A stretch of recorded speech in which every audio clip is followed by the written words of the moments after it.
O sangue frio e a habilidade dos pilotos de um Airbus 320 impediram hoje uma grande tragédia em Nova York. Atingido por pássaros que paralisaram as duas turbinas na fase inicial do voo, o avião pousou nas águas geladas do rio Hudson, ao lado da ilha de Manhattan, e ninguém se feriu. O correspondente Rodrigo Alvarez acompanhou. Boa noite, Rodrigo. Boa noite, William. Boa noite a todos. Foi um dia de caos, como não se via há muito tempo aqui em Nova York. Voltei agora há pouco do local do acidente, onde as equipes de resgate finalmente conseguiram levar o Airbus até a margem do rio. Dezenas de barcos e helicópteros, bombeiros, policiais, a guarda costeira. Foi uma mega operação para enfrentar a correnteza, o frio e rebocar o avião por vários quilômetros antes que ele fosse retirado da água. Muita gente não acreditou no que viu nessa quinta-feira. Um pouso perfeito na água, um piloto herói preocupado com seus passageiros até o último minuto e o impressionante resgate de todos os que por 5 ou 6 minutos rezaram e choraram, pensando que jamais escapariam. Os passageiros pareciam caminhar sobre as águas do rio Hudson. Estavam sobre a asa, foram os últimos a ser resgatados. As cenas emocionantes reforçavam a sensação de todos aqui. Foi dia de milagre em Nova York. Jeff Kolodjaf contou que depois de apenas 4 minutos de voo, viu uma explosão na turbina esquerda. Havia fumaça, fogo, tudo, um cheiro forte de gasolina. A população correu para a beira do rio e viu o inacreditável. Um acidente para entrar para a história da aviação, com 155 sobreviventes e um herói. O piloto Chelsea Sullenberger, com mais de 40 anos de experiência, avisou aos passageiros: vamos fazer um pouso forçado, preparem-se. E fez o melhor que poderia fazer, um pouso perfeito. Segundo o prefeito de Nova York, o piloto herói foi o último a sair da aeronave. Ele percorreu o interior do avião 2 vezes para ter certeza de que não havia mais ninguém, disse Michael Bloomberg. O voo da US Airways 1549 decolava de Nova York para a cidade de Charlotte, no estado da Carolina do Norte, às 3h25 da tarde, 6h25 no horário de Brasília. Depois de decolar da pista 4, a aeronave chegou a atingir 3.200 pés, mais ou menos 1.000 metros de altitude. Ainda nessa fase inicial do voo, em subida, o piloto avisou ao controlador que as 2 turbinas tinham sido atingidas por pássaros. Passageiros dizem ter visto fogo e fumaça saindo da turbina esquerda da aeronave. A linha vermelha que você vê nesse mapa foi traçada com informações detectadas pelo radar do controle de voo da região. Por ordem do controlador, o piloto fez uma curva para a esquerda e começou a voltar. Mas percebeu que não conseguiria chegar ao aeroporto LaGuardia. Se alinhou com o rio Hudson, que separa Nova York de Nova Jersey. Perdeu altitude vagarosamente, planou por alguns quilômetros e às 3h31 no horário local, pousou de barriga sobre o rio.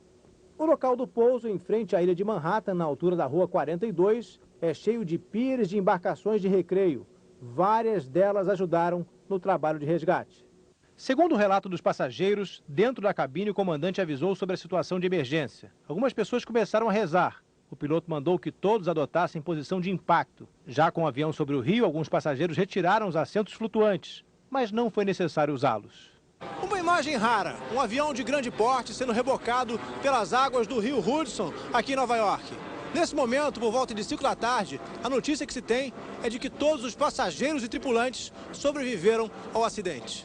Logo depois chegaria a confirmação. Apenas 4 passageiros foram hospitalizados. E não pela queda, mas por causa do frio de 6 graus negativos com hipotermia. Agora à noite, o A320 finalmente chegou à margem do rio Hudson, dando fim a um dia histórico, em que Nova York conheceu um herói e um milagre. E muita gente se pergunta por que, afinal, o avião não afundou. Mais uma vez entra aí a competência do piloto. Com um pouso perfeito, ele conseguiu manter praticamente intacta a estrutura do avião, que flutuou mais ou menos como se fosse uma garrafa de plástico pelas águas do rio. Isso ajudado pelas asas e também a gente pode observar que se houvesse um rompimento, o avião, William, teria afundado como se fosse uma pedra. Rodrigo, você falou da competência desse piloto, é difícil a gente elogiar pouco a habilidade desse profissional. Aliás, nós demos uma espiada no currículo. O Sully Sullenberg é um piloto de 57 anos, ele tem uma enorme experiência, uma página na internet. Ele é dono de uma empresa especializada em segurança e alta rentabilidade em situações muito críticas. Ele parece ter sido o homem ideal nessa situação, Rodrigo. Dificilmente se podia imaginar um piloto tão qualificado. Ele esteve ao lado do prefeito. O que está se comentando a respeito da performance dele aí nos Estados Unidos, aí em Nova York, onde você está? Pois é, William, ele é o piloto que todos nós gostaríamos de ter quando voamos por aí preocupados com os aviões. É um piloto altamente especializado que desde o começo, eu tenho aqui também o currículo dele, 19 mil horas de voo, desde o começo preocupado com a segurança de voo. Ele inclusive dá aulas sobre o tema e com um histórico de alta performance em situações críticas como a de hoje, William. Ele foi piloto de caça da Força Aérea dos Estados Unidos, que é considerado na classe dos pilotos, digamos assim, a melhor entrada possível, imaginável. Agora, tem outra coisa no currículo dele que me chamou a atenção também, Rodrigo. Ele foi o chefe de segurança da Associação dos Pilotos de Linhas Aéreas. Para um sujeito ser piloto, a máxima qualificação que ele pode conseguir é a de piloto de linha aérea.